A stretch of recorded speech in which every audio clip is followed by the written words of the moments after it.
মানে সাডেনলি হঠাৎ যদি এই অটো উঠে দেয় তাহলে তাদের পরিবার তো আমি মনে করি এক প্রকার না খেয়ে মারা। আর হচ্ছে ভাই অ্যাক্সিডেন্টের যে বিষয়টা, আপনার মনে করেন হাতের 5টা আঙ্গুল যেমন সমান না, তেমনই সব অটো চালক সমান না, তাই না? আপনার মনে করেন দোষ করে একজন আর দোষী হয় 10 জন, এমন হচ্ছে মনে করেন সমাজ।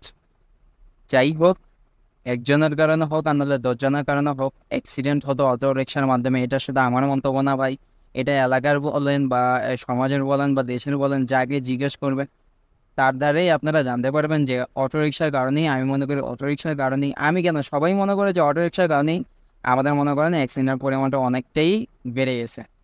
তাই মানে সঠিক প্রসেসিংয়ের মাধ্যমে যদি সরকার একটা সুনির্দিষ্ট ব্যবস্থা করে, ইনশাল্লাহ আমাদের সব কিছু কন্ট্রোলে আসবে।